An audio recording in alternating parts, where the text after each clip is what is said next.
Here at Blue Matter, we've worked with over 100 early stage companies, and many of those continue on their journey towards a commercialization and launch and becoming a fully integrated commercial company. Universally, what we hear from the companies that have made that complete transition is, I wish I started this journey earlier. Over our many projects with these companies, we've identified 7 make or break factors that really help in this transition from a clinical stage company to a commercial stage company. The first make or break factor is all around educating and aligning internal decision makers. Now, at the beginning, these decision makers are usually the executive leadership team, which can often include the scientific founders of the company or others with a more financial perspective. These individuals will need to appreciate what commercial is, why it's important, and why we need to bring that perspective into the organization now to inform some of the near-term decisions. The second factor is all around generating the right insights from the customers in the market.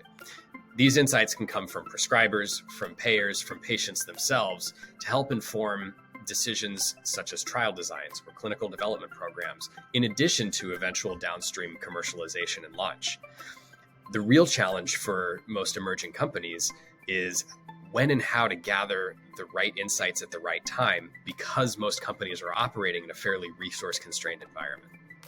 The third make or break factor is then around incorporating those insights into the right decisions. We'll talk about some of the more commercially oriented decisions in a minute, but we do want to make sure that those insights that we get from physicians and payers and patients are used to inform trial designs and clinical development programs on the clinical side, as well as more accurately informing things like company and product valuations so that we can inform things like licensing or go-to-market models on the corporate strategy side. The fourth factor then is for companies who are at least considering whether they want to commercialize, deeply understanding what it's going to take in order to commercialize successfully. Only by gaining that understanding can most companies definitively say whether they are or are not willing to continue down this path towards commercialization. The fifth make or break factor is all about choosing the right path forward towards commercialization. Companies very simply can have one of 3 options. They can either go alone and build all capabilities themselves. On the other end of the spectrum, they can fully out-license to a partner. Or in the middle, they can choose to outsource some capabilities to one or more partners. Companies will have to think through this decision in every geography where they want to commercialize in a way that makes sense for their corporate strategy as well as their product and market. The sixth factor then is all about right-sizing the launch. Too often we see 2 extremes happen with emerging companies. Either the launch is very heavily resourced in the way that you'd expect to see at a large pharma, where there's a lot of investment in tactics, in headcount, in process. And some of that can really slow down the launch and can sometimes be unnecessary. On the other extreme, many emerging companies really try and minimize cost. And that can compromise the quality and effectiveness of a launch and may even lead to that launch not being successful.